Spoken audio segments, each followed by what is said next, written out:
Good evening, everyone. The meeting will come to order. Madam Clerk, could you please read the adequate notice of compliance statement? Adequate notice of this meeting has been provided by the City Clerk's office in preparation of the Council Annual Meeting Notice dated December 30th, 2021, which was properly distributed and posted per statutory requirements. Please be advised the fire exits are to my right, your left, and at the back of the room.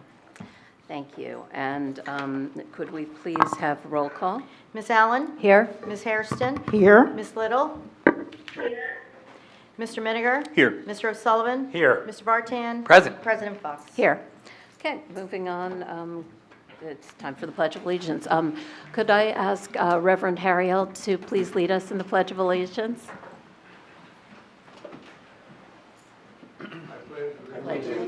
To the flag of the United States of America and to the republic for which it stands, one nation, under God, indivisible, with liberty and justice for all.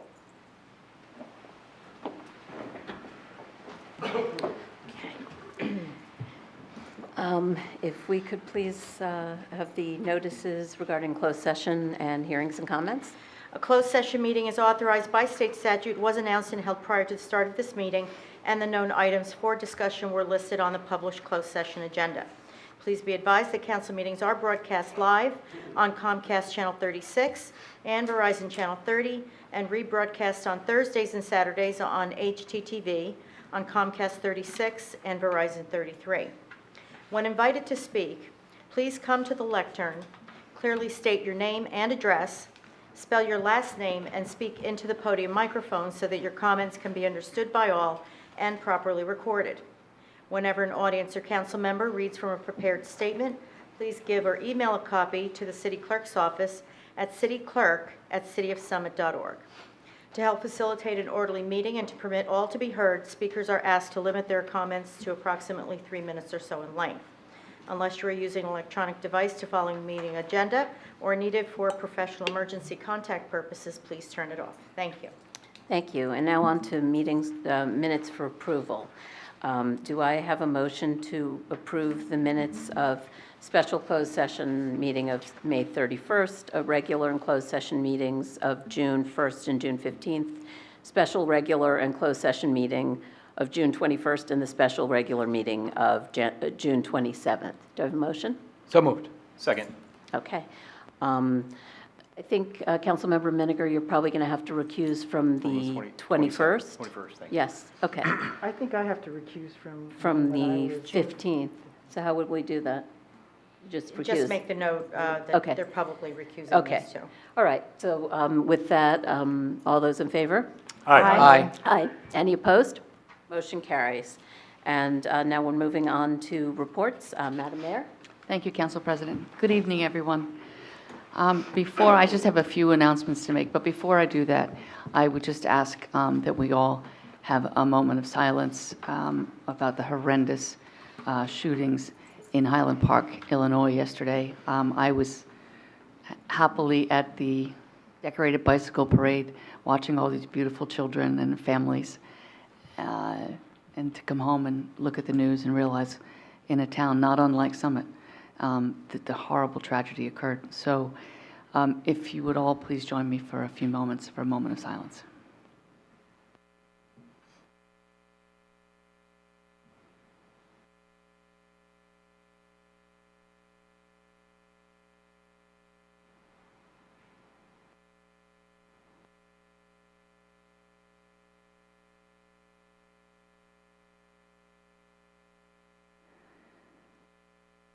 Okay, thank you. I know we could all pray a lot longer. On a different note, if you've not had a chance to get downtown for the live music performances on a Thursday or a Friday evening, be sure to try to find some time to enjoy Summit Street Sounds. It's hosted by Summit Downtown Inc. on Thursdays and Fridays from 5 p.m. to 8 p.m. during June and July, and it makes for a very enjoyable evening. They're in several different locations around town. So I hope to see you there or see you around town. And that's all I have, Mayor. Okay. And now to Michael Rogers for the City Administrator's report. Thank you, Council President. Good evening, everyone. Just want to clarify some things about our new recycling changes. So the new recycling changes in collection schedule went into effect on Friday, July 1st. Recycling collection is now on the same day as residents' trash collection, except there is a modified pickup schedule this week due to the 4th of July holiday. It's unfortunate that this, our new collection vendor started on July 1st, and then we had a holiday, but I was trying to explain that last meeting, and also just some of our communications. But what I want to say here is that just to clarify, all recycling pickups for the week of July 4th are postponed one day. For example, if your new recycling pickup was Monday, it would have been today and picked up recycling instead of yesterday. Tuesday collection is pushed to Wednesday and so forth for the rest of the week, ending with Friday collection pushed to Saturday, and that would be July 9th. There is no change to trash collection. That would have been picked up yesterday for your Monday schedule, today for Tuesday. So there was a little bit of confusion, I think, in the community, which we expected, but I just wanted to make a point of trying to clarify that. And that's all I have for this evening, Council President. Thank you. Thank you, Mr. Rogers. So I have a few things. The first, the Summit Free Market is on Saturday, July 9th from 8 a.m. to 3 p.m. at the transfer station located at 40 New Providence Avenue. Visit summitfreemarket.org for more information on the program and a list of donation guidelines. The Shade Tree Advisory Committee has planted a Salem oak seedling in the City Hall courtyard. After the historic Salem oak tree in Salem, New Jersey fell, the New Jersey Department of Environmental Protection pledged to give a seedling from the tree to every municipality in New Jersey to preserve its legacy. Please be sure to check it out the next time you're at City Hall, or you can check it out on the way out. And then finally, I'd like to explain where we are on Broad Street West and where we're going. We have heard the concerns expressed from members of the community, and we've gone back to the redevelopers, L&M and Toll Brothers, to let them know our priorities so they can present us with some new design options that take into account the comments that we've heard from the public in the past few months. These priorities include a smaller project that will address concerns about the size, parking, and finances. We will be forming an advisory group, and we are working now to clarify what form that group will take. We've heard from the community about taking action in the summer, and we are sensitive to that, and we are looking for a way to engage the community, but we want to make sure that we take it, that we do this process in a fashion that doesn't make people have to rush in the summer to sign up. So we are working on it. We will keep in touch. We intend to create a structure that will allow us to bring in advisory group members early in the process. And we are confident that by working together, we can come up with a revised project that is financially viable and better reflects the needs of the community and the wants of the community. So with that, we'll move on to, I believe we're on to public comments. Actually, We have a presentation? yes, presentation. Oh, I apologize, we have a presentation. Right, okay. Sorry, Madam Mayor. No problem. So we have, and I do not I don't see see our the young present. ladies, so I'm just going to talk about what these certificates that we're going to award to Sophie Malik and Jillian Hempel, who are seniors, and they have been very, very involved as leaders of the Summit Free Market. So I'm just going to read, it's the same certificate for both. I'm going to read the one. In recognition of your outstanding contribution and dedication as a volunteer at the Summit Free Market since you attended middle school, for being a leader of the initiative for the past 3 years, and in appreciation of your countless hours of volunteer participation, which serves as a shining example of student-driven volunteerism in our community. And as you know, the Summit Free Market is a student-driven organization. And then also to Jillian Hempel, in recognition of your outstanding contribution and dedication while you served as a volunteer on the Recycling Advisory Committee of Summit, starting in 8th grade until your graduation from high school. So these two young women have been really magnificent. They are responsible, accountable, show up all the time, and have come to council and to the Free Market Advisory Board and to the Recycling Advisory Committee with many, many interesting and young ideas, and they've been great. So I'm proud of both of them, and we will make sure that they are brought to their homes. Right, I've had the opportunity to to work with both of them, and I think, I have a lot of hope for the future, seeing that that's our future. So, congratulations, ladies. Okay, so with that, we're going to move on to public comments. At this point in the meeting, members of the public will have an opportunity to comment on any matter that's not on the agenda. And if you can please just state your name and address and make your comment. Good evening, Reverend Harriel. Good evening, everyone.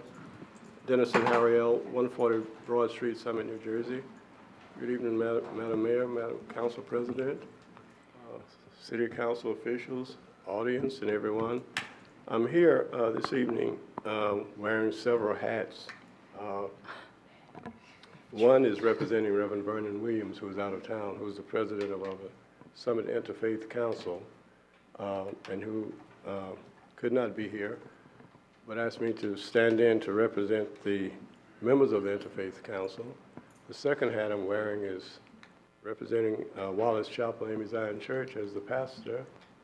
And the third hat I'm wearing is myself as an advocate for affordable housing. And I don't like the term because my preference would be just say housing that anyone who can afford based upon their income. But since it's been coined affordable, I guess you know me by now that I operate from three principles.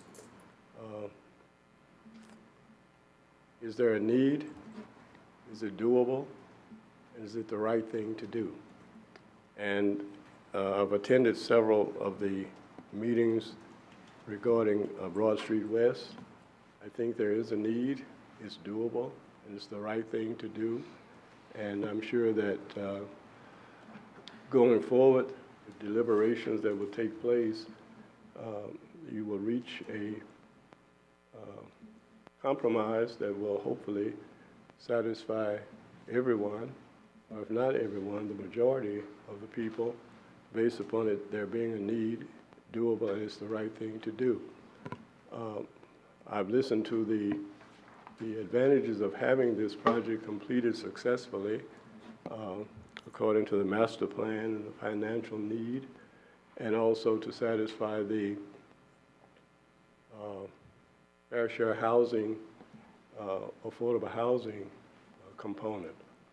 And I want to stand here this evening to commend Mayor Radis, City Council persons, City Administrator Michael Rogers, for the work that you've done to date to make sure that the settlement that was reached was a good one and was done without a lot of contentious discussions, arguments, and all that have gone on in other cities and towns across New Jersey. So for that, we are proud as a council, Interfaith Council. I'm proud to what was accomplished as a pastor and also as a resident. But I want to just encourage you and hopefully ask you to not let the opportunity slip as you negotiate going forward. At the last meeting, I believe the number of units was reduced from 140 to 133, which resulted in a loss of one affordable unit. Going forward, I'm sure the discussions will evolve around even downsizing that a little more, which may result in another reduction of the number of units of affordable housing. And I am a walking, I guess, by now, a walking encyclopedia on affordable housing, the requirements and all that, the percentages and all of that. So what I'm just asking is that keep that in the forefront. Don't let that slip. We've come too far. I know what developers, they don't make a lot of money off of affordable housing. We know that. But there is a moral obligation, and there's still a need for people, a need that people have to live who may not be able to afford the market rate housing. So we're just asking that you to keep that on the forefront and don't just settle for the 15% or whatever the percentage is, but, insist on going beyond that. If you are able to do that, go beyond just the minimum, because 50 units of affordable housing by 2025 is a challenging goal, but I believe that with creativity and perseverance and determination, it can be achieved. So your record is 1,000 so far. I would like to see it remain that, and I believe based upon what you have done in the past, you can. So we're just asking that you would keep that in the forefront and don't let that slip. Thank you so much. Thank you, Reverend Harrield, and we absolutely will make that, it is a top priority. I think I can speak for this council and the mayor in saying that this absolutely is a top priority for us, and we've even communicated that already to the redevelopers, that if the number of units goes down, the number of affordable units cannot go down by that same percentage. Thank you. Okay, so with that, are there any other public comments? Oh, did anyone else have anything they wanted to add on that? No? Okay, covered it? Thank you, Reverend. Okay. Hi, my name is Steve Sartorius, 37 Hello. Tulip Street. I'm going to circle back to the last meeting. I guess this question was asked at the last meeting, but was not really answered. And it refers to the night of the 21st, when the council, the 5 members voted to proceed lockstep with amending the redevelopment plan on that Monday night. And then 36 hours later, totally reversed themselves, and no explanation was given. So I'm asking for, I guess, the second time, why that happened. I think I did answer the last time. Honestly, what we needed to do was we needed to speak to our professionals. We needed to get more information. And, there were things that were raised at that last meeting that we wanted to explore more fully. And, and we needed more information from our professionals before we could make a decision. But you had given, lots of people were saying at that meeting, why not just table it? Instead, you went through, you actually held the vote. We needed to actually find out what the consequences of tabling it would be. We needed more information on that. Okay.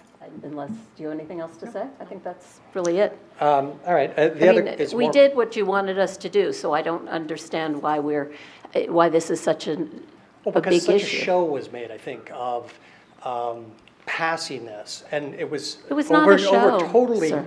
unanimous opposition. So it was very surprising to people that, 3 days later, a 180-degree turn. I guess everybody got religion at the last minute, but it was a little surprising. My 2 cents. You're entitled. One more question, actually. You mentioned advisory group. So I guess a lot of people are wondering how that's going to be constituted. Will a resolution be passed for it so that there'll be minutes, be open to the public? How is it going to be comprised? Who's going to be on it? How is it going to be separate from the steering committee? Nobody seems to know. I mean, will this have actual useful input into the process? Or is it, again, more just to fob people off and just say, we're hearing you? No, it's not intended to fob people off. It is absolutely, we have a lot of talented people in this community. The mayor always says that our best asset is our volunteers. Absolutely. And I think it's very important that we do engage volunteers. As I just said, we are working on trying to figure out what this process looks like, because we want it to be meaningful, and we don't want to start asking people to apply for something in the summer when we haven't defined what they're committing to or what the timeframes are going to be. We want to have this be a useful process, and we want to use the skills of the people in this community. So I would say just bear with us and let us put this together. We will make clear what the process is once we have a process. Okay, but again, I think everybody sort of knows what the outcome should be, right? 1,600 people, over 1,600 people have signed the Residents for Summit petition. There's a very strong Facebook group, over 1,200 people on that. And what people really want is this development to stick to the master plan. 72 units, 4 stories, 60 feet height. 15% affordable housing, could be more, I think, as far as many people are concerned, instead of the behemoth we're getting. So, Okay, anyway, thank thank you. you.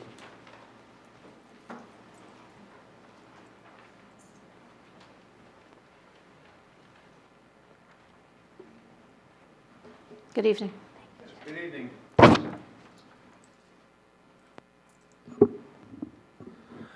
Yes, good evening, Mayor Radis, members of council, Jim Bennett, Fairview, 38 Fairview Avenue, BENNETT. I congratulate and applaud council for its action on June 27th, 2022 to rescind the ordinance amending the redevelopment plan and to rescind the resolution referring the proposed ordinance to the planning board. Whatever the epiphany was that brought that about, I'll take it. But Summit residents need now more than ever to keep up the pressure. The public needs to be vigilant to preserve the integrity of the current redevelopment plan. And public pressure can actually help council when it comes to negotiating with L&M Toll Brothers. Council's been working on this plan for several years and with a steering committee and substantial outreach to the public. But the public was asleep. That's normal. Former council president and Mayor Frank Lair once told me, "We work relentlessly and nobody knows we're here." Most people go about their business paying little attention to happenings at City Hall. This year, the public got its first look at the project's details. At the meeting on February 19th, 2022 in the Community Center, public outrage was immediate, and the shockwaves radiated beyond the public forum as more Summit residents woke up and learned about the L&M Toll Brothers proposal. Opposition organized instantly. L&M Toll Brothers needs to hear from you that Summit residents will not tolerate yet another retread of their old project. Residents expect to see a revision that is in line with the current redevelopment plan. Such a revision can still provide for a transit hub, partially offset the cost of a new fire headquarters, and help Summit towards its affordable housing goal. If our demand means that Toll Brothers walks, they're welcome to leave. Bedford Road resident Dory Gagnon spoke with the developer who was willing to color inside the lines. Thank you. Thank you. Are there any other comments? Good evening. Hi. Allison Chifo, 34 Laurel Avenue. I want to go back on what, I don't remember his name, stated. So on June 21st, when we had the meeting where this council voted to proceed and go ahead with proposing, amending the redevelopment plan and putting it to the planning board, you guys went straight ahead, voted that that's what was going to take place on the 27th. On June 22nd, which was the next night, the Historic Preservation Commission held a meeting. And at that meeting, President Fox, you gave a report for the council. And your report did not step back one bit on what was discussed the night before regarding what the plan for the city, or the plan for that you were going ahead with requesting an amendment to the redevelopment plan that you were going to present to the planning board. So that was 24 hours later. You were still going straight, full steam ahead. The next day, the meeting was canceled. So my question is, when were these discussions that you had with the developers, if it wasn't done on that Wednesday, and the meeting was canceled on Thursday? Can you please go into more details on exactly what happened? I didn't speak to the redeveloper, but do you want to just, I believe, Michael, you spoke to the redeveloper. But, you know, that we had individual conversations. We spoke to our attorney, you know, to get more information. We had to sort of take some time to think about it. That's all I'm going to say. But my point is, on Tuesday, the 21st, you guys were planning to go ahead with presenting the amendments to the planning board. On Wednesday, the 22nd, you spoke at 7 o'clock at night at the Historic Preservation meeting and gave the update for the council's update, and you did not change one course at all. So was there no talks going on that Wednesday? So if there was discussions, were they not discussed with you? And then the meeting was canceled on Thursday. I'm asking about the timeline. If there was only about 36 hours, I'm counting for 24 of them where nothing was changed.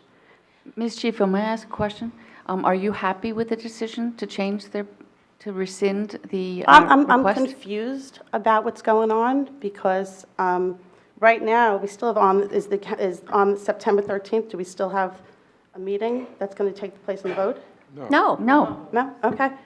I mean, that's what this doesn't- I'm asking for full transparency. Yeah, that's and all we're I'm trying, asking. can I also just say, please, and honestly, these council people and Mr. Rogers and our attorney and our professionals speak very frequently about what to do in this. It's very fluid, and it is not possible to articulate to the community at a council meeting all of the conversations that have been held. I suspect that Councilwoman Fox, Councilperson Fox, Council President Fox, was part of conversations, but a decision had not been made by the time she attended the Historic Preservation meeting at 7 p.m. that night. So she is really not in a position to give an outside or even a committee of the city information until it had been decided and she had probably needed to speak to council people. So her initial responsibility is to communicate with her council, and then she has to give the information to the community. So those decisions and information seeking was ongoing. It was a very quick process. People put a lot of hard thought into this. It was not an easy decision to make, but I hope it is one that was responsive to what the community, the people, not necessarily, I don't know the Do you whole know how many community. people were at the meeting on the 21st at the community center? Do you have any idea? I'm going to say a couple hundred. Okay, so wouldn't that have been a perfect opportunity? Well, to- except that there are 22,000 people in this town, Which, so we got to be careful. That's my second point. How are the Summit residents going to be informed of the Broad Street West project? There's still no mailings. I still have not seen a mailing. You said that there's a date. There was another mailing, which I wish I had with me, about the 4th of July stuff. We still do not have mailings. Nobody is communicating with the community. And that's what I'm really confused about, because you're saying that there's going to be advisory committees. There's still no mailings. There's no town hall meeting put on the calendar. Ms. Chief, what are we going to have a communication about when we're saying that we're going to bring in people and relook at this plan? You know, we're going to send them the Council old President, can I plan? just cut this short? Yeah, please do. No person up here, no elected official has the power to do anything on their own. Zero. Their only power comes when they're in a room like this. And so, excuse me, I'm speaking, don't interrupt me. So when I was contacted and gave legal advice, which I'm not going to provide to you because that's attorney-client privileged, there was a council meeting published as soon as possible, and that was Monday. So there was communications between myself, Mr. Rogers, council president, about having a meeting so that the public would be fully informed. And it complied with the Open Public Meeting Act. It was published, and there was a meeting Monday in this chambers that was televised, so the whole public knew what the council's vote was. And the council's vote was to rescind the ordinance introduction and rescind the resolution, sending it to the planning board. And out of a common courtesy, we notified the planning board that we were going to do that so they didn't have to all come out at a 7 o'clock meeting. That's why we scheduled the meeting for 5:30, so it could be rescinded before the planning board meeting at 7. That should allay everyone's concerns because the council listened, they heard, and then they had a meeting as quickly as possible because under the Open Public Meeting Act, you have to provide at least 48 hours notice of a meeting. So on Thursday, the notice went out by the city clerk and the meeting was held on Monday. And that's what occurred. So there was no smoke and mirrors, and it was done in the public, which all open public meetings are required to happen, and it was done via TV, so people in the public were fully aware of what happened Monday night. And now, as the council president has articulated, they're going to form an advisory committee, and when things are notified, they'll notify the public, and they'll work with the advisory committee on that. But they're not going to just send out mailers. There's nothing to send out at this juncture.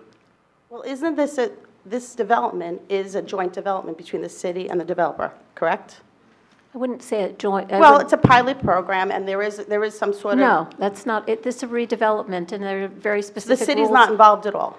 There are very specific rules under the redevelopment law, and, we'll be happy to provide you information about that, but it's not, I don't think you're quite characterizing it correctly legally, but it is, under the state redevelopment law, there are certain things that we're allowed to do and things that we are not allowed to do, and it's governed by law.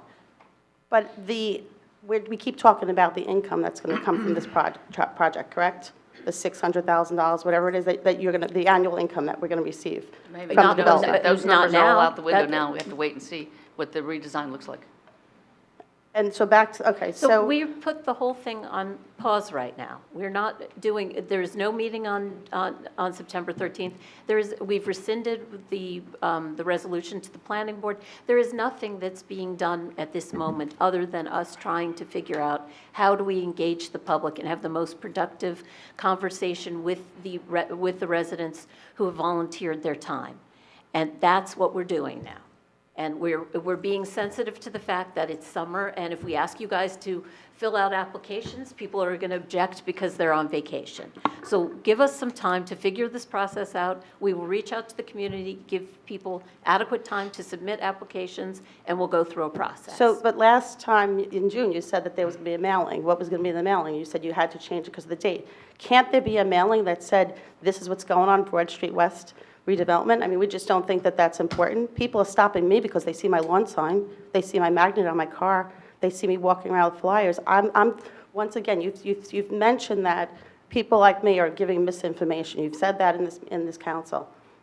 I can't, that's, like I said, not my job to educate the residents of Summit. And all I'm asking you is to give them, everybody should be informed of what's going on. If the city is involved in this project, unless you sit there and put the pieces of the Broad Street West land up for sale on the free market, that's a different story. Then we walk away from it. But if the council is so involved that this is becoming part of a council meeting week after week, I don't understand on why the residents have to be uninformed of what's going on. There's no transparency, and I just don't understand. Like, just for instance, you said small is what.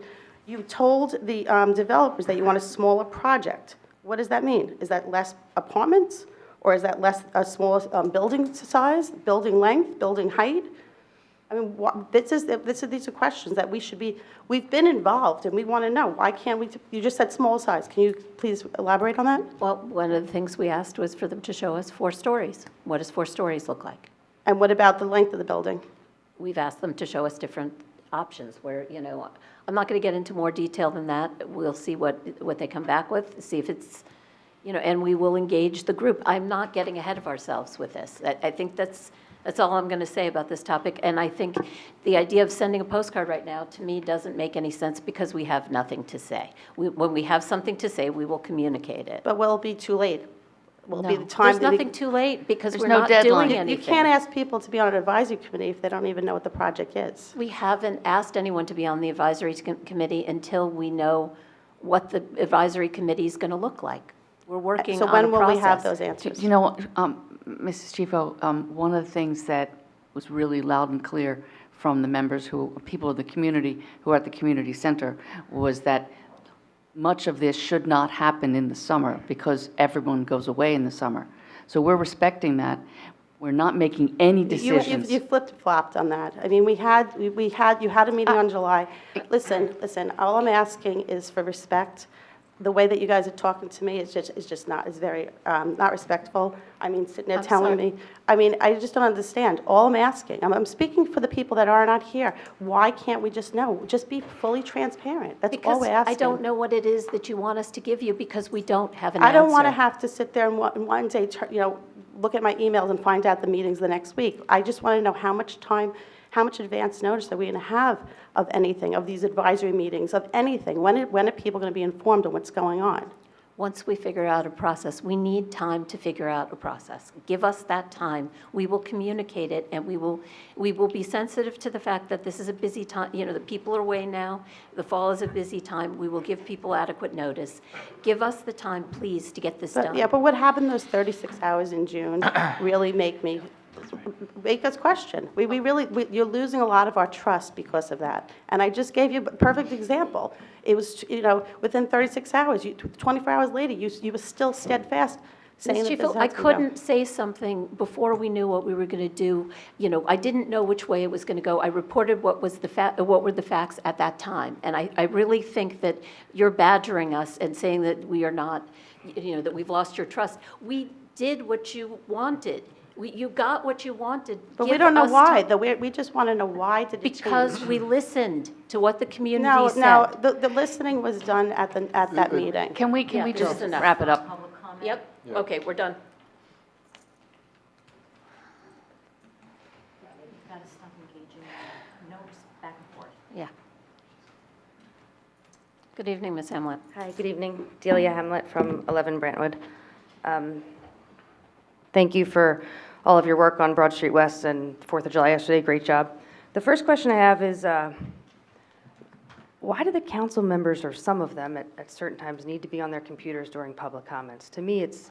It's my agenda and. No, agenda not you, packet. Mayor, not you. I know you're busy, but, I think for me... Yep. Yeah. It's because, I take notes on literally everything everyone is saying, and I have since January. Fair. Okay. I I'm could go just- back and I could read your comment. For from me, when I February, sit there March. back there, it is so frustrating to not be able to look you guys in the eyes. And I'm not saying this is everybody, but I would say just, We've gone paperless, so a lot of what we have is in our Understand. computers. We but used to. I watch we used these to have residents. this. I get it. I get And it. this but is a lot of paper. I had to hire a babysitter to come out here tonight. I'm sure all these people had to, and it's just nice to be able to look people in the eyes. And I'm not saying it's everybody, and I'm guilty of it as well, but when I watch people come and speak and we just don't have eye contact, I was just asking. I understand, Mr. Megers, we all take notes, and I just think maybe sometimes it would be good for the residents, and you've been engaged the entire time. It's certainly not directed towards anybody tonight, but I think that a lot of people have been frustrated with the computers out during public comments, so I just was curious. Is there some rule that... No, Okay. a lot of us take notes because I can speak for myself only. I would love my memory to be better. I was in than a it is. meeting today with my HR girl, and she was on her computer the whole time, and I said the same thing to her. I was like, get off your computer. I just think it would be a nice way to have more dialogue maybe with the residents. So I was just curious. And then the second question I had was, I was looking in the finances for tonight, and perhaps this might be for Mr. Rogers, but there was 2 different numbers associated with the paving of Tatlock Fields and Memorial Fields. And I'm not sure if it's a square footage issue. I was just curious why those numbers were different. Is that on the agenda, that? Memorial? Maybe, so I can Right, ask so that. that's, Yep, that okay, no question problem. comes Come up. back That's for that fine, one. that's Yeah. fine. Yeah. Well, you know where my question is, 60 versus 105, if you want to do some. And then the other question that I had was for the resolution that I believe you spoke about in closed session tonight. So can I ask that question when it comes up, the 1294 S2103? Yes, you can ask Okay, that. I can ask that. Okay, and then You said something about paving of Tatlock? I think we're going to get to that when I don't see a resolution about. not a paving resolution, Tat- it's a finance it's Okay. a number within the, Okay. Within the bond With- ordinance? Is it in the consent agenda? Maybe it's in the consent agenda. I just look at the numbers Is it- all the is time. it- I don't know exactly what it Is it a bill is. payment? It's a bill payment, Okay. Oh, Yeah. So that's in the consent agenda. so I can ask that then. you can ask that when we get to it. Okay, and then the last question I have would be, I know that Mr. Giacobbe and I typically disagree on hybrid meetings, but I was wondering, I was speaking with some other councils that are, as I've mentioned, effectively doing hybrid meetings, and I was wondering if you might be open to having some discussions with them on how they are doing it legally and efficiently.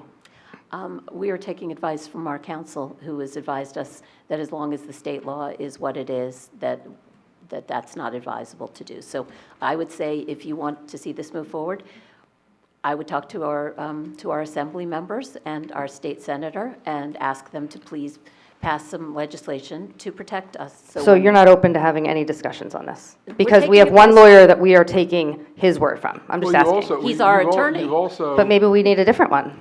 Okay, well. I'm sorry, I but no represent- offense, I Mr. do- Jacoby, but maybe yeah, we need a different opinion, because other people are doing it, and maybe They I'm have wrong, different and No. I have the- nothing the other personal against towns you, that I Mr. Jacoby. represent, which our firm represents quite a few, one I know of is doing a hybrid because their building is actually being demolished and they're rebuilding it. So they have dispensation because they don't have a public meeting room. But the other thing that was said at a meeting, I don't know if it was the last meeting or the meeting before, the technology that we have tied in with Hometown TV, we don't have sufficient technology to do it properly. So if you're going to do it properly, you have to have technology where you can't just have computers lined up, because you'll have feedback and it won't work. So I'm very familiar with the technology. Okay, well, Very familiar. okay. I run them every My day. advice is, given what the town of Summit has and the law, because the pandemic, the state of emergency has now been dissipated, it is not the proper forum under the Open Public Meeting Act to do hybrids. There are exceptions to it, and we do it for people with health issues, et cetera, but we're not going to have a hybrid meeting where we engage the public by hybrid.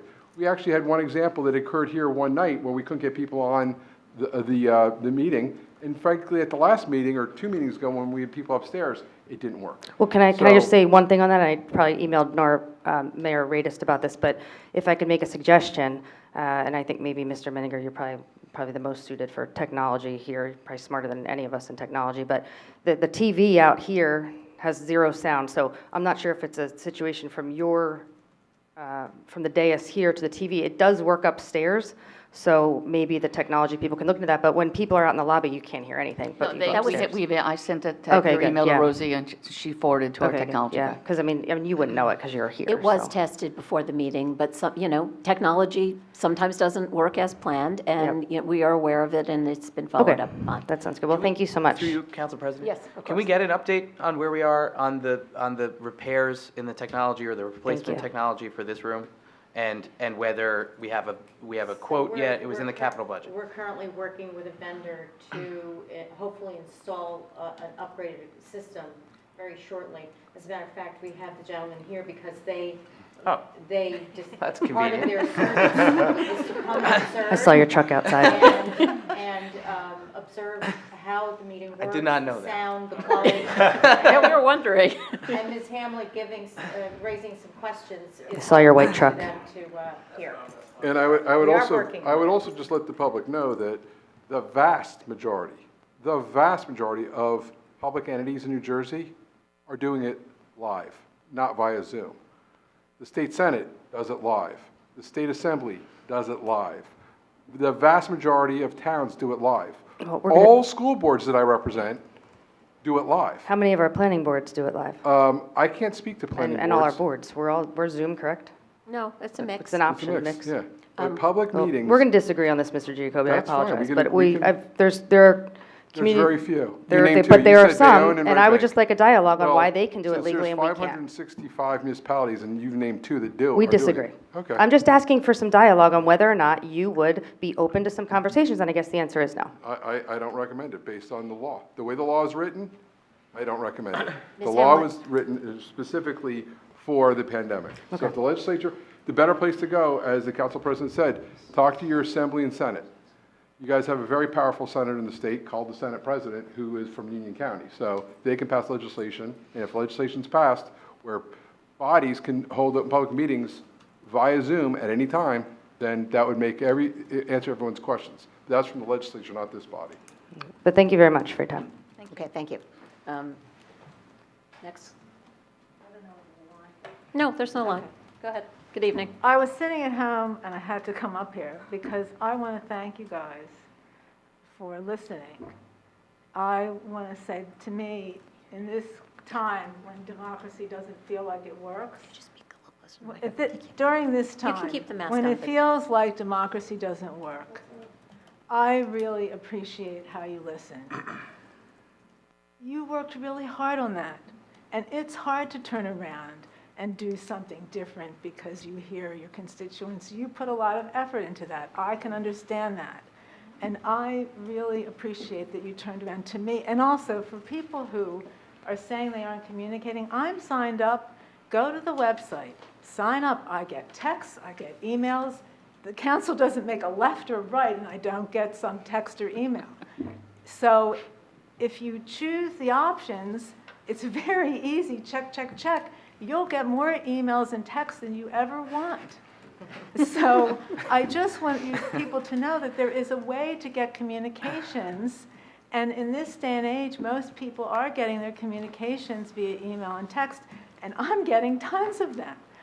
That's why I was communicating, because I was seeing things I didn't like. I was concerned about size and traffic. I wanted to pause. Everything you did feels so responsive to me in a time when government isn't responsive. And so I want to acknowledge you and tell you that it's really been heartening to see the turnaround and to hear what you're saying today about bringing the residents in and doing it in a collaborative way. And it's not etched in stone now. Yes, go back to the redevelopers. We'll get people involved. It does take time. Just for people to you're not talking about some mysterious process. It's just they're figuring out the sign-up process. It's nothing that's like, we're trying to keep people out of it. It's that we want people engaged, and we want to have an easy way for them to sign up when they come back in the fall and not have it happen in the summer. So I just felt compelled to come up and thank you for your responsiveness. Thank you for all the hours you spent listening to the committee. I felt like communications were convoluted, but you certainly overwhelmed us with lots of communications. I mean, 4 hours of presentations the one night and staying until the wee hours of the next morning. And you're not paid a dime to do this job. So I just want to thank you from the community. I think in a time when we don't have back and forth and people turning around, yes, it was a turnaround, and I went, yay, I was heard. So I want to say thank you, not, nitpick this or that. Thank you. Thank you. May I have your name and address? Lisa Scott, 48 Beverly Road. Great, Thank thank you you. so much.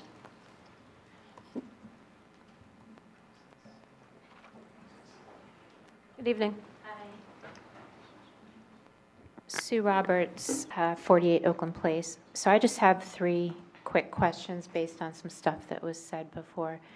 The advisory committee, I know you're still working out all the details and the people and when, but will that be a committee like all the other committees where the council can still override whatever decision they make? So my understanding is even if the planning board came up and said we can't, we don't agree with the redevelopment plan, council still has the opportunity to override that. Is that correct? Yes, but it doesn't mean that we necessarily would, but we do have legally the authority by law. Okay, so the advisory committee will be set up like that as well, this new whatever. That we can't, committee. the council can't really cede, legally, I don't think we can cede our authority in that way, correct? You can't take your authority, your legal authority, and assign it to a committee. It's an advisory committee, and guess what? If the council ignores the advisory committee or says, we're not going to do it, it's real simple. It's what happens every November. People get elected and unelected. So the voting public can say, we don't like that the council ignored the advisory committee. They're not doing the advisory committee just to, I think somebody used the word fob or something, I don't know what that is, but that's not what they're doing. They're doing it because you guys do have a tremendous range of professionals in this community, and it's fairly apparent when different folks have gotten up at the mic having specializations in different fields, whether it's finance or architecture or design. So I think that they want to tap into that wealth that this community has and have those people be active participants in this advisory committee to help guide the governing body in the decisions made. Because I think what was clear from everybody is everyone wants this place redeveloped. It makes good sense to redevelop this very valuable piece of land and maximize it for its residents. It's what do you do on that piece of land? And I think that that's what the advisory committee is going to be doing in tapping this wealth that you guys are very fortunate to have, where, it was a little frightening. I'm glad I went to law school. I can write pretty well, but when I started getting into the finance stuff, the reason I was a lawyer is because I was an English major. And so I think that that's really what the goal is to really tap into the true strengths of this community and pull out and come up with, as the Reverend said, come up with a plan that most people embrace. You're not going to please everybody, But Right. if the majority say, yeah, this, we can live with this, that's what the goal ultimately is of this advisory committee, working with the steering committee, is to arrive at something where most people, as the Reverend so, aptly said, will embrace. And so we're looking for the majority to find, commonality in this redevelopment of the site. Great. I would just like to request that when that advisory committee happens, that the minutes are made public, or the meetings are made public, or whatever we can do to make sure that this is something that we can, as you said, all embrace early in the process, and not later. I have a question for the city solicitor regarding that. Are those minutes deliberative? Are they open to the public at that point? I think that I don't think that they are deliberative. Deliberative is this body would be deliberative. I think that the goal here is that, you guys could disclose summaries of those minutes, kind of like a white sheet or a summary of what, was discussed and shared with the community. Deliberative and I think that once those come here, and if there's a closed session discussion, that would be deliberative. Okay. Did you get your answer on that? Yeah, I Okay. think so. And then I just had one more question for you, Mr. Giacobbe. You had mentioned that nothing happens without council all discussing and agreeing it. Does that include the choice to have the meeting to vote to rescind? Was everybody? No, so individual council members can talk among themselves, and they do all the time. I mean, there's nothing illegal about these two council people talking. I spent the entire day on Yeah. the phone, So like they 2 can have days on the individual, phone, they can have calling individual everyone. conversations, et cetera.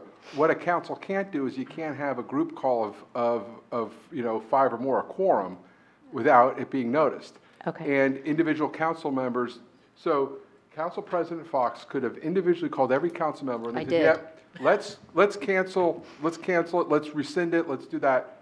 That's terrific, but you have to do it at a public meeting so that the public knows and is informed of what this body is doing.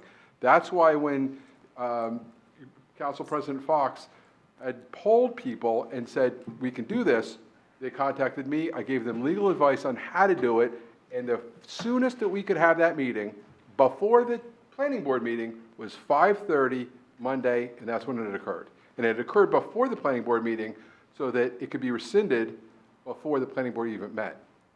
Okay. I think that answers my question. Thank you. Thank you. Okay. Are there any other questions, comments? Nope, it's one per customer. You're done. Anyone else? Okay, so. Council President, can I just say one thing?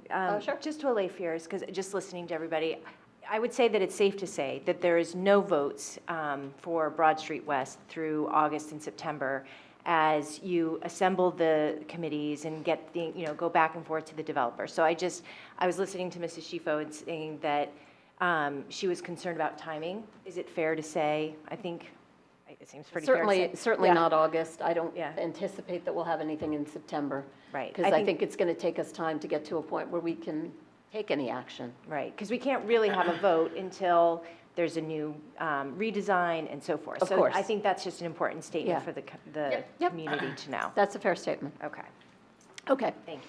So I'm going to, we have one emailed comment? I don't think anyone else had. I think everyone else has spoken. Yes, we had one comment from Dory Gagnon, Bedford Road, and she writes, I would like to continue the conversation about the parking lot between the library and the YMCA. I was part of the very first conversation when it was brought to the residents of Summit that something was going to be built between these two buildings. I stressed that it was important for parking to be there for both buildings to thrive and for the ease of people using the buildings. I also want to stress that residents do not want any, in caps, building to be placed there. It was brought to our attention that apartments are no longer going to be put there, but something else, in quotes, is. Please keep that parking lot just the way it is. There is no reason to clutter that area and put a 3, 4, or 5-story building between the Y and the library. Please keep in mind as you redesign this project that this redevelopment project was supposed to be for the people of Summit. The Board of Education passed a $37 million bond last week. I would like to understand how council plans on addressing this huge amount of money into the city's budget when Mr. Rogers has stated that we have a huge financial problem and are in need of money. We are selling Broad Street West for $8 million to create additional tax source for the town, but now we're talking about taking on more debt. If Mr. Rogers could explain to me the school debt and the city debt and who this all plays into, the taxpayer dollars, that would be wonderful, as I am truly confused. I would also like the council to look at the lower high school turf plans and the lack of parking put in place for the entrance onto the new proposed entrance by Morris Avenue.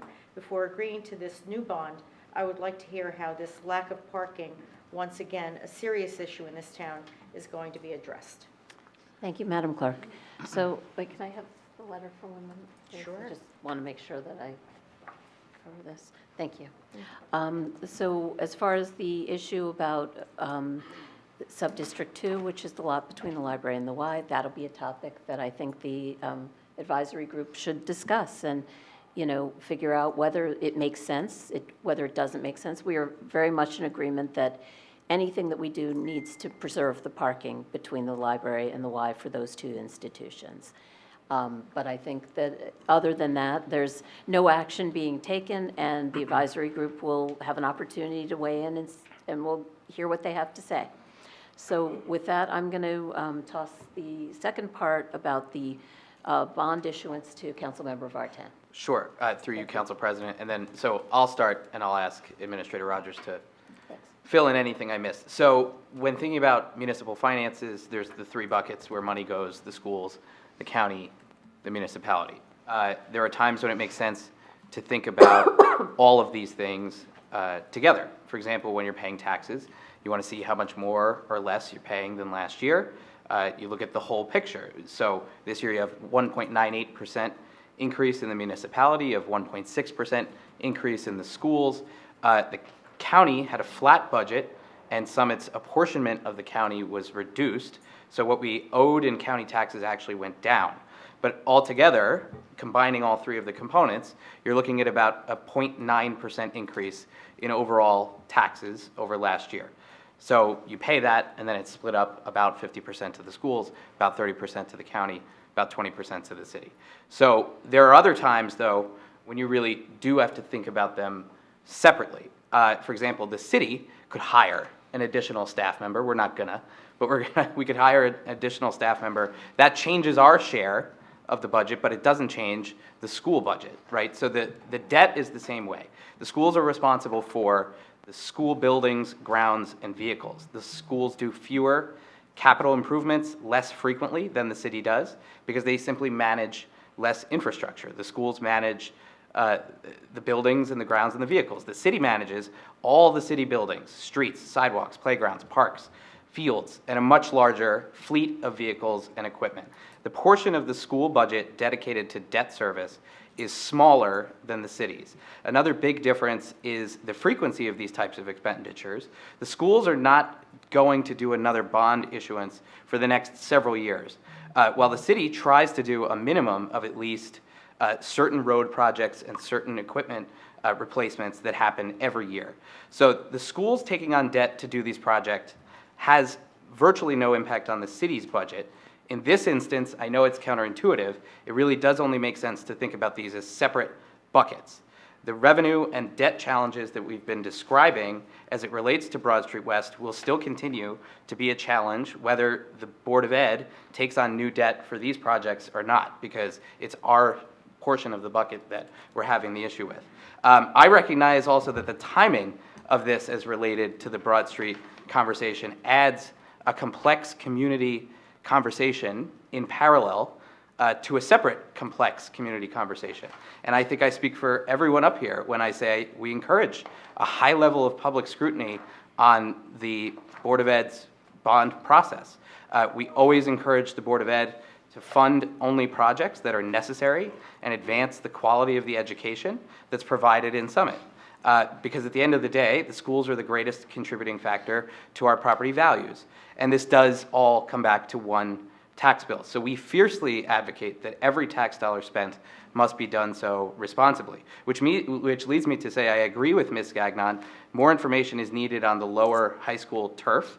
I am largely supportive of the school projects because I believe they differentiate Summit Public Schools from others, but would appreciate more information on the lower high school turf specifically.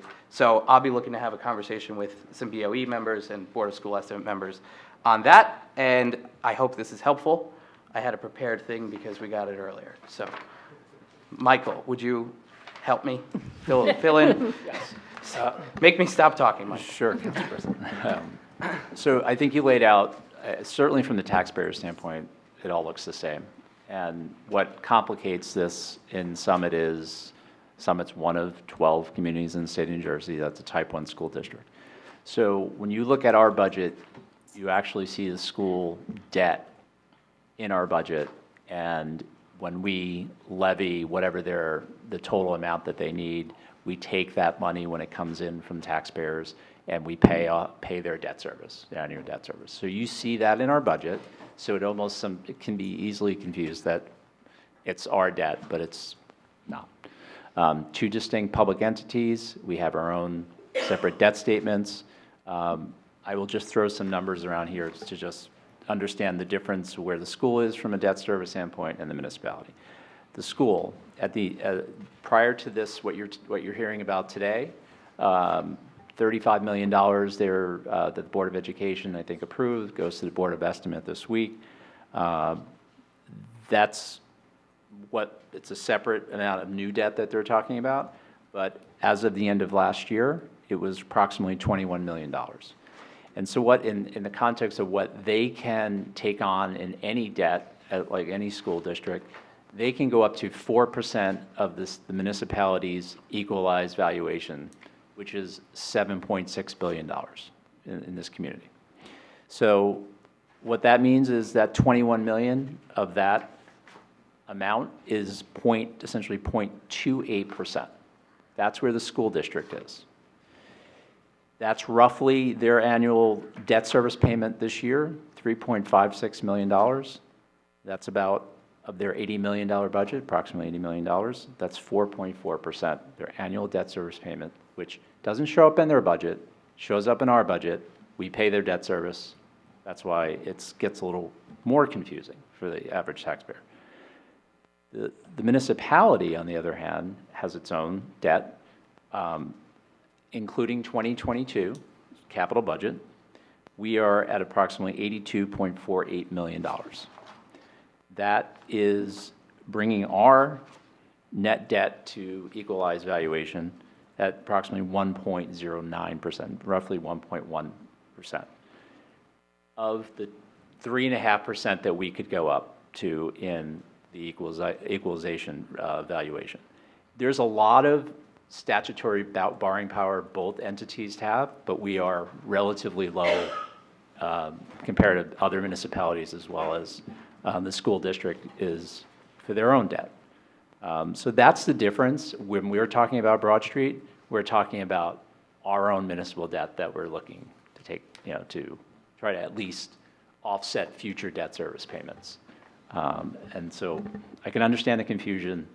Hopefully that provided some clarity in addition to Councilman Vartan's explanation. Thank you. Thank you, City Administrator. So with that, I'm going to close the comment period, and we're going to move on to ordinances for hearing. So we've got a finance ordinance first. Madam Clerk, could you please read the title? Ordinance number 22-3261, bond ordinance providing for Phase 3 of the local unit's allocable share of the flood mitigation facilities project of the joint meeting of Essex and Union Counties by and in the City of Summit, County of Union, New Jersey, appropriating $3,595,000 therefore, and authorizing issuance of $3,595,000 bonds or notes to finance the cost thereof. Thank you, Madam Clerk. Councilmember Vartan? Thank you, Council President. This is a bond ordinance that funds Summit's share of the flood mitigation facilities project for the joint meeting of Essex and Union Counties, appropriating and issuing bonds in the amount of $3,595,000.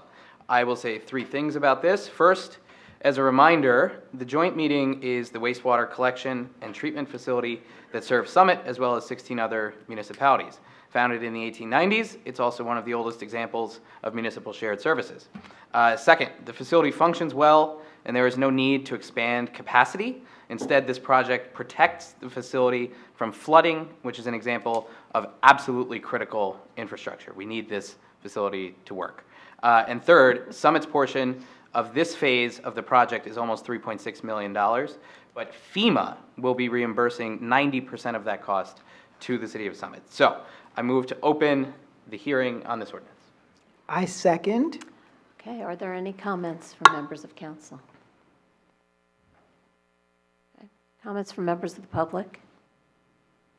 Okay, so this is actually a really important project. During Hurricane Sandy, the joint meeting came very close to having the floodwaters overtopping the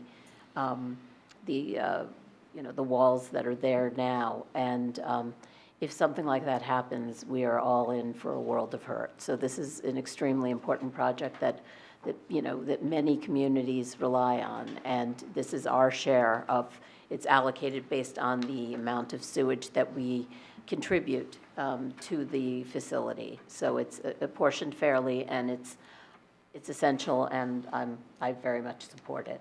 So, are there any other comments? Okay, so with that, I'm going to close the hearing. And so we have one ordinance for final consideration. Madam Clerk? Ordinance 22-3261, bond ordinance providing for Phase 3 of the local unit's allocable share of the flood mitigation facilities project of the joint meeting of Essex and Union Counties by and in the city of Summit, County of Union, New Jersey, appropriating $3,595,000 therefore, and authorizing issuance of $3,595,000 bonds or notes to finance the cost thereof. Thank you, Madam Clerk. Councilmember Vartan. Thank you, Council President. As we just reviewed, this is the bond ordinance, and as we just held the hearing, I move to adopt this ordinance. I second it. Okay, do we have, can we have a roll call, please? Ms. Allen? Aye. Ms. Hairston? Aye. Ms. Little? Aye. Mr. Miniger? Aye. Mr. O'Sullivan? Aye. Mr. Vartan? Aye. President Fox? Aye. Okay, motion carries. So we're now on to resolutions. We have one finance resolution. Councilmember Vartan. Thank you, Council President. This is number 9746. This resolution authorizes the settlement of tax appeals for the property on 30 Wallace Road that is owned by Canoe Brook Country Club. This settlement does a bunch of things. So keeps the assessed value of the property at $7.25 million for the years 2018 and 2019. Lowers the assessment to $4.4 million for 2020. Lowers the assessment to $4.3 million for 2021. Lowers the assessment to $4 million in 2022. It then authorizes a refund for the overpayment in taxes from 2020 to 2022. And then finally, it locks in the assessment of $3.8 million for years 2023, 2024, and 2025. I would like to take this opportunity to thank Tim O'Connor, our tax assessor, for his diligent work in negotiating this settlement agreement over the last several years. I move to adopt this resolution.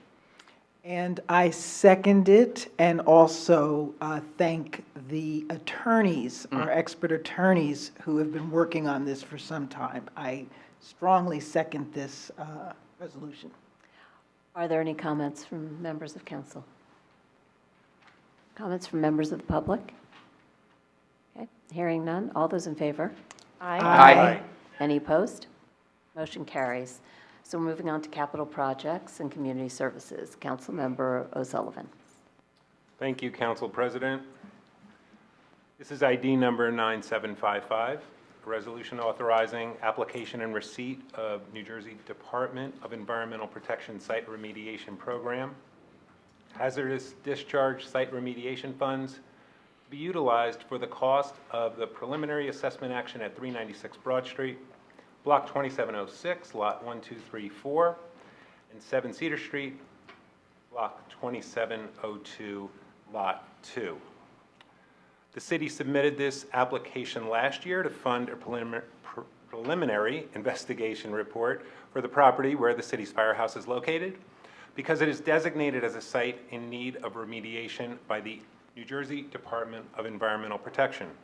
The city recently received notice that funding will be approved But the NJDEP has requested some revisions to the wording in the previous resolution that was passed last year. The preliminary assessment that will be funded will include a site visit and walk of the property, review of databases from over a dozen agencies, and review of files, both state and local. And I ask that we approve this resolution. And I second. Are there any comments from members of council? Okay, comments from members of the public? Okay, hearing none, all those in favor? Aye. Aye. Any opposed? Motion carries. Moving on to capital projects number 2, Councilmember O'Sullivan. Thank you, Council President. This is ID number 9741 to authorize change order number 1 and final West End Avenue Improvement Project for $175.81.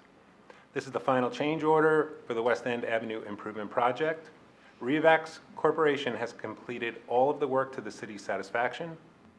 This change order increases the contract by $175.81, or 1/2% of the total project cost. The new project cost is now $335,820.21. We should all be so lucky to have a nominal increase like this for our own home projects. I ask that we approve this resolution. Second. Are there any comments from members of council? Comments from members of the public? Okay, all those in favor? Aye. Any opposed? Motion carries. Moving on to capital projects number 3, Councilmember O'Sullivan. Thank you, Council President. This is ID number 9737 to authorize execution of an agreement with the County of Union to modify the cooperative agreement dated June 2014 as amended on July 25th, 2017.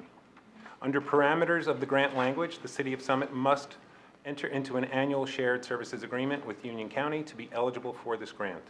This funding for fiscal year 2022 and 2023 is part of the Community Development Block Grant Awards that will specifically be for the Summit Youth Center and Summit Senior Citizens Transportation Program in the amount of $10,000, and Summit Healthcare Empowering Communities Outreach Program in the amount of $10,000. I move this resolution. I second. Okay, are there any comments? Councilmember Vartan. Yes, thank you, Council President. I'm glad the city's receiving money for these things because they're all good programs. I also want to point out that the Summit Housing Authority will also receive $25,000 for improvements to the trash rooms. As the liaison to the Housing Authority Board, I commend the board and staff who have and will continue to improve operations, customer service, and the facilities themselves. Thank you. Thank you. Any other comments, questions? Okay, any questions from the public? Okay, hearing none. All those in favor? Aye. Any opposed? Motion carries.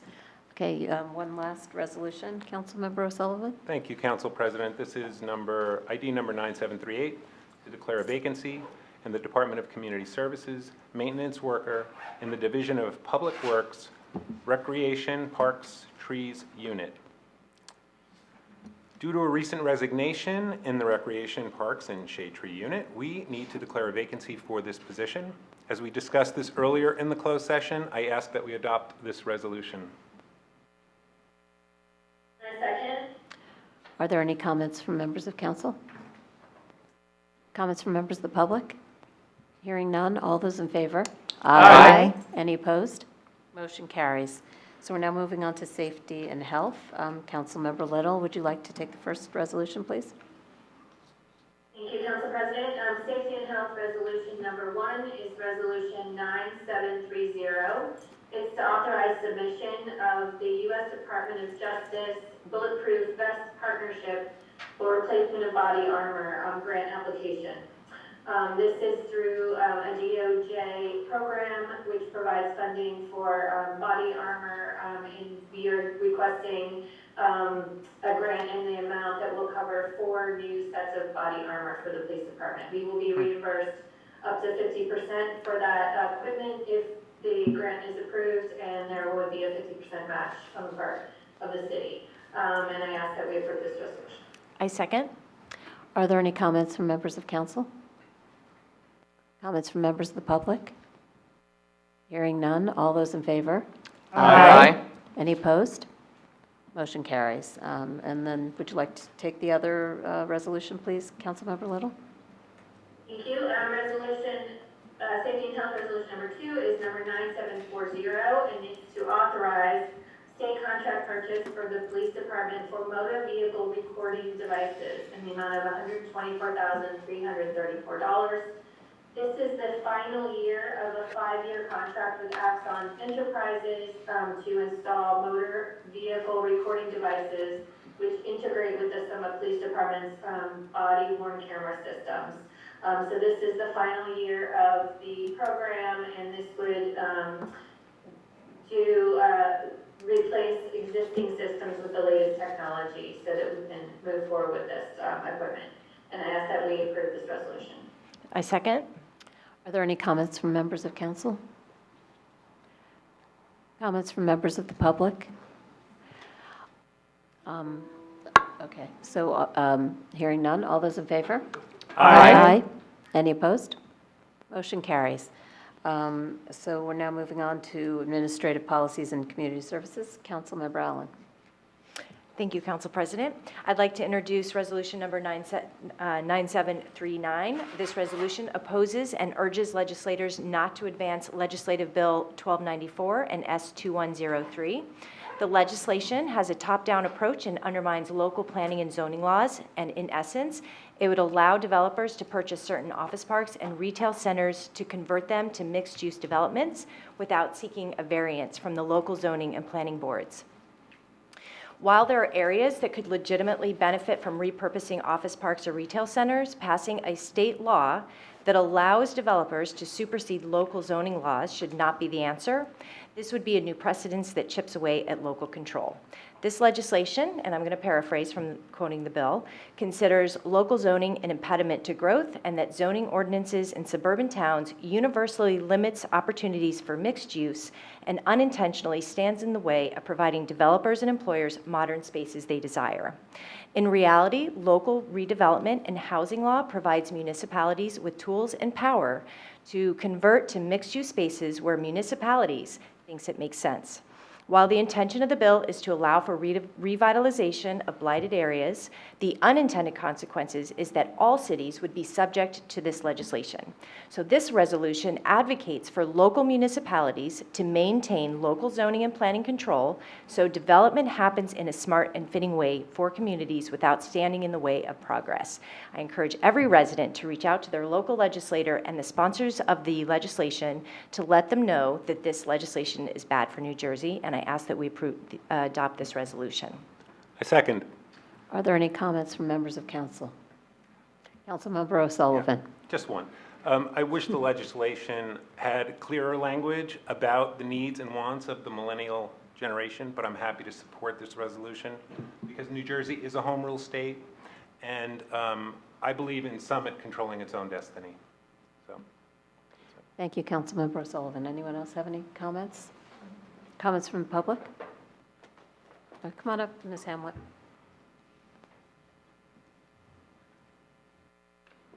Sorry, Danny, I was just wondering, can you repeat, it was just so fast in here, the needs and wants of the millennial. I didn't just understand it. Yeah, so in the legislation, they talked about, so the office parks, they're kind of stranded, abandoned places, and they can be remote. And so millennials want more density, they want to live near transit hubs, they want less cars in their lives.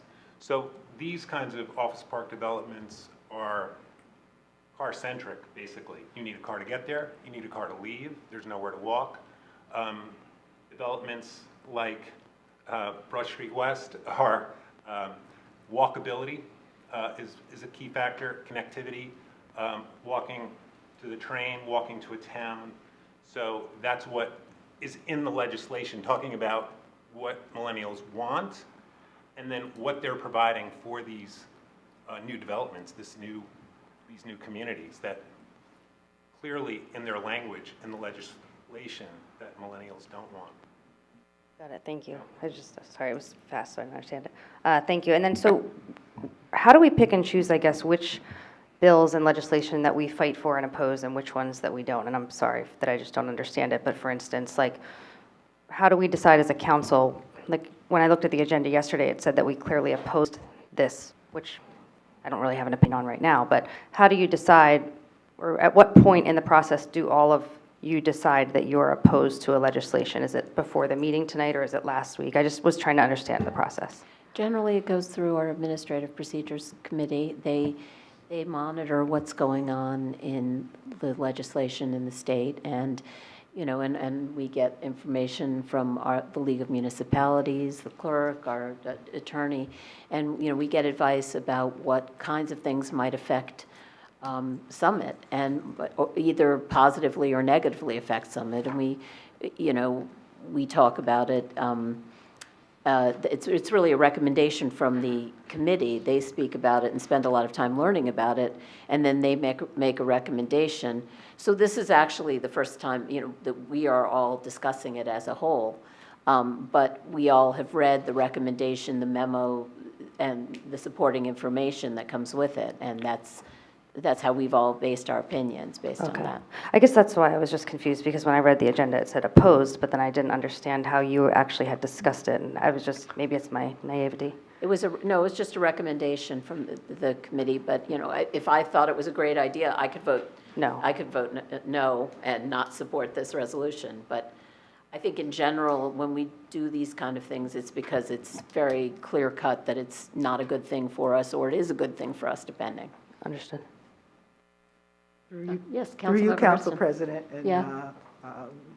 Ms. Hamlet, you'll be surprised to hear that I, who have been paying very close attention to federal regulation and how it flows through to states and how it affects different populations, do understand that home rule is what makes New Jersey stand out.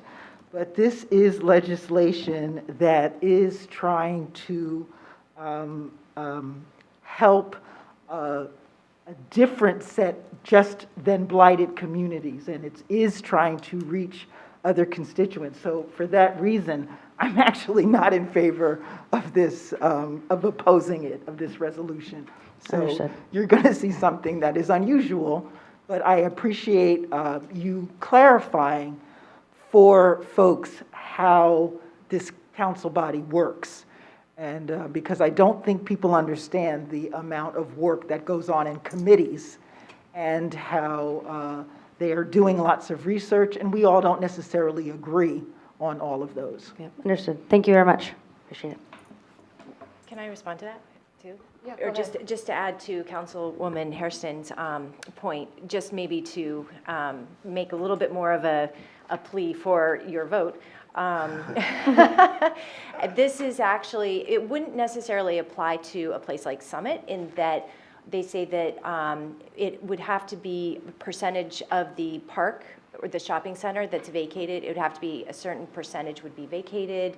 It has to be a certain size. So there are areas that would absolutely be, it would be fitting for them to convert it to mixed use. So for example, it has to be like 50,000 square feet and 40% vacated. And if there's an area where people aren't using that shop and it could revitalize an area, it absolutely makes sense. My concern with this legislation is, as Jersey style does, it sort of is this one size fits all, and you can't undo it and take it out of the box once the legislation is passed. So I strongly believe that towns have so much power in terms of redevelopment and building and converting communities in the way that they would like to build them. Whereas this legislation, it gives the power to the developer, and it could supersede the zoning laws. And in my humble opinion, while Summit wouldn't normally be affected, I do believe it gives you sort of this wedge into the door that allows your local zoning and planning board to be overridden by developers. And at any point, I do not think that is a good decision, because if you look at Newark and Jersey City and so forth, and they had redevelopment, it exploded, and there were local community members who eventually said, you know what, this isn't working for us because there are certain community members that are not benefiting from the money and the development that's happening in our community. So you really want that community to manage what developers do. So that's my plea to Councilwoman Hairston. Thank you. Okay. Are there any other comments from members of council on this topic? Okay, so with that, all those in favor? Aye. Any opposed? Opposed. Okay. Motion carries, and we're moving on to law and labor. Councilmember Hairston.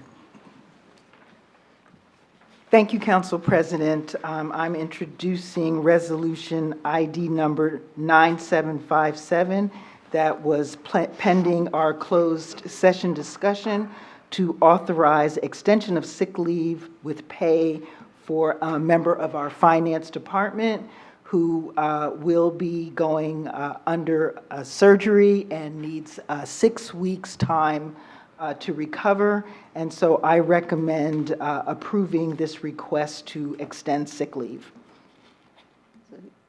Can you move the motion, please? And I move the motion. Okay, thanks. Then a second. Okay. Are there any comments from members of council? Comments from members of the public? All those in favor? Aye. Okay. Any opposed? Motion carries. So we're now moving on to the consent agenda. We usually take this all as a whole, but I guess there was a question that Ms. Hamlet had on something on the consent agenda? No, we're good? Okay. Okay. All right, so unless anyone has a problem, we're going to go ahead and take this as a whole.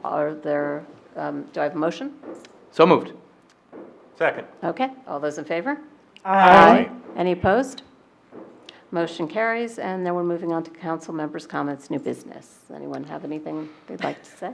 Yes. Of course, Councilmember Barton, 3 things? Yes, and more than that, but I'll start Okay. with 3. Multiples of 3. Yes, thank you. I've refrained from making comments because we didn't get to this part of the meeting until the early hours of the morning some nights. So I'd like to catch up by expressing congratulations to some groups, 3 of them. First, congrats to the Summit High School varsity women's lacrosse team on their incredible season. Yes, right? A big win at the last ever Tournament of Champions, so that's very exciting. Second is congratulations to Summit High School Esports members who advanced to the Nationals in Florida. That's an opportunity I wish I had in high school. That's a sport I would have been good at. Third, congratulations to all of the young people who graduated from Summit Public Schools as well as the private schools in town. I have some additional comments. We're halfway through the year. I think it's a nice time to try to state our priorities and refocus as a governing body on goals and objectives. I know it'll be shocking, but I think they fit into 3 categories. First is Broad Street. Second is traffic and parking. Third is preparing for budget 2023. So we talked about Broad Street before. We heard early in the meeting about the next steps that we'll take over the next several months. Second, traffic and parking. I think we should evaluate the timing of the new traffic signal on River Road. We've known for years we need to evaluate the timing of the traffic signals on Morris Ave corridor as well. As school comes back in session, we should be encouraging as much walking as possible and continue to constantly evaluate the parking demand as more people return to work with increased regularity. We will also have to make decisions about the use of Maple Street parking spaces and the finances around those things in the fall as well. And then it's my 3rd year as finance chair, so it's clear to me now that it's never too early to start talking about the budget for next year. On the operating side, we must prioritize leveraging technology to make our government more efficient, improve customer service, and save taxpayer dollars. We need to speak out and to recognize our responsibility to advocate on behalf of our constituents and encourage continued strong financial leadership with the county and schools as well. On the capital side of things, we have to leverage the incredible opportunity presented by the huge influx of money from the federal infrastructure bill. We have to capture as much of that funding as we can, pursuing bold projects like solar-powered microgrid, converting our city fleet to electric vehicles, while continuing to keep our debt in line. We have to really delicately manage the need to have projects close to shovel-ready for grant funding opportunities while not going too far down the road that we have to commit our own money to doing it. So these are, we had a great meeting about this before, so I was inspired to say something about that. So these are all things that are underway, and I look forward to moving forward with these important discussions in the second half of the year.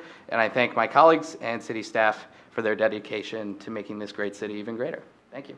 Thank you, Councilmember Vartan. Mayor? I have two quick things. One, Councilman Vartan, the county engineer and had his guys out at fixing the timing on River Road last week. That's great.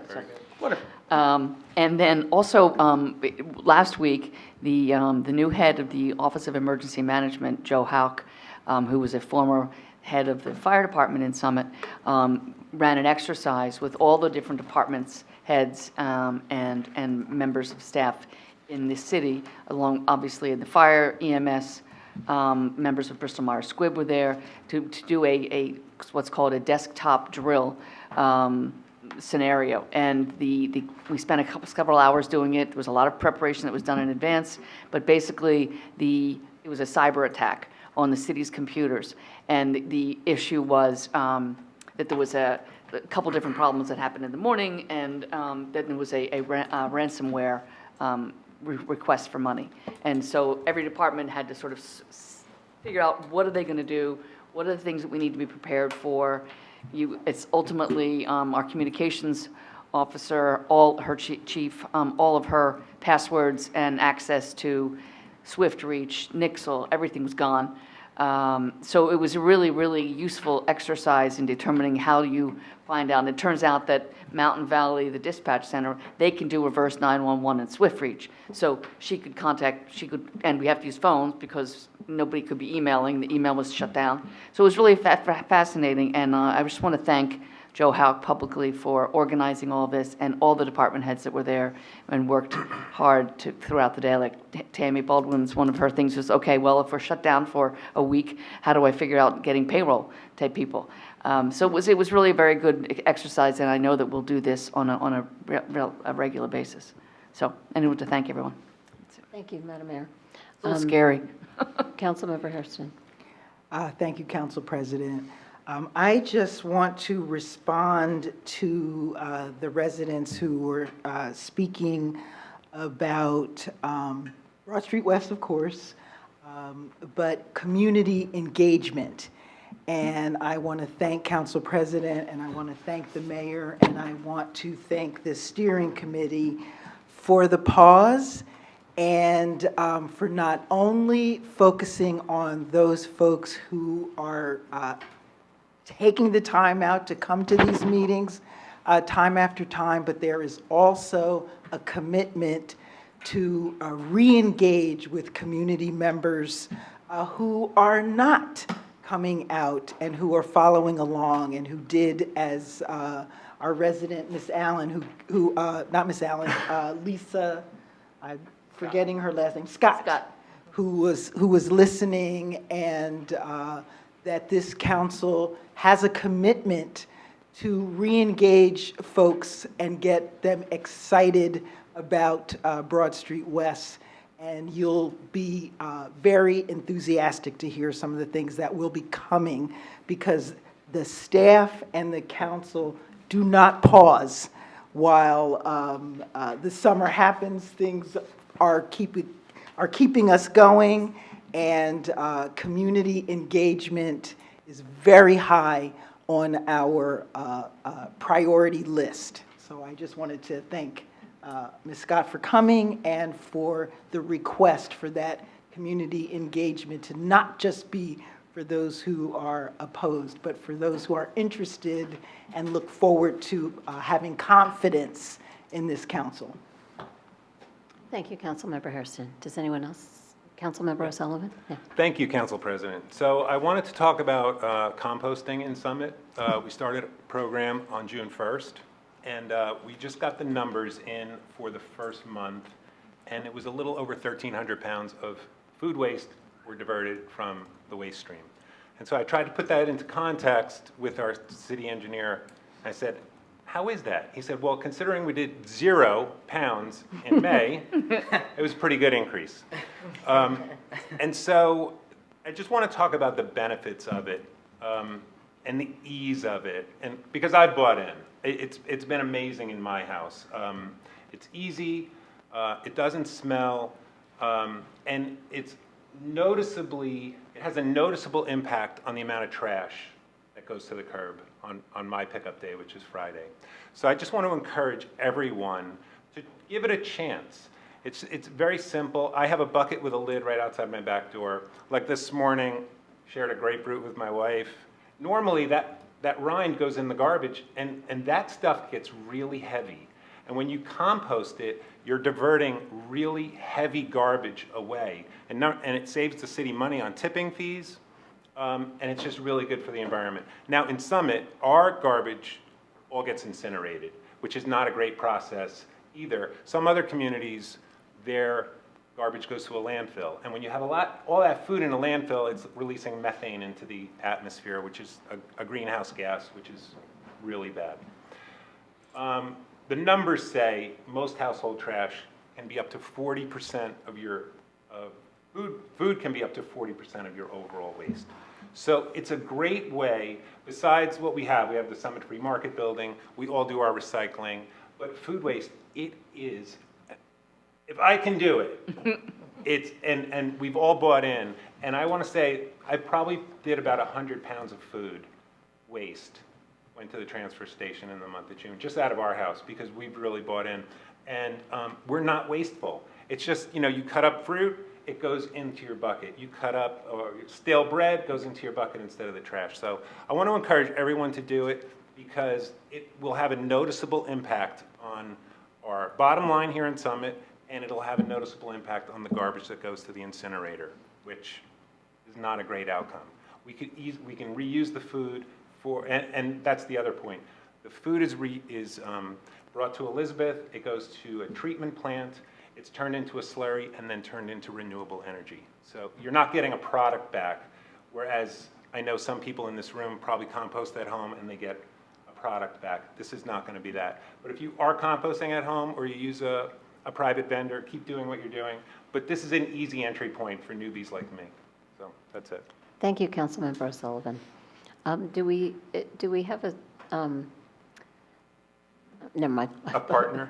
No, you can talk about the partner, though. Well, we have, Green Bucket is our partner. They've set up 4 giant bins at the transfer station, and there's signs up, and you go and you dump your food in, and they pick it up on Monday, every Monday. And so there's 4 containers now. They can add more if needed. They can take away some if there's no buy-in. But we really want to get people buying into this because it's just another, as we have these assets in town, the free market building, the Summit Virtual Free Market on Facebook. We do a good job of diverting a lot of waste away from the waste stream. This is just one more way, and it has a great impact. Great, and the instructions on how to do this are on the city's website, right? Yes. Okay. Oh, yeah, right on the front page. What's accepted, what materials you can bring. It's very easy. Okay, great. All right, thank you. Any other comments from members of council? Okay, so with that, do I have a motion to adjourn? So moved. Second. All those in favor? Aye. Aye. Motion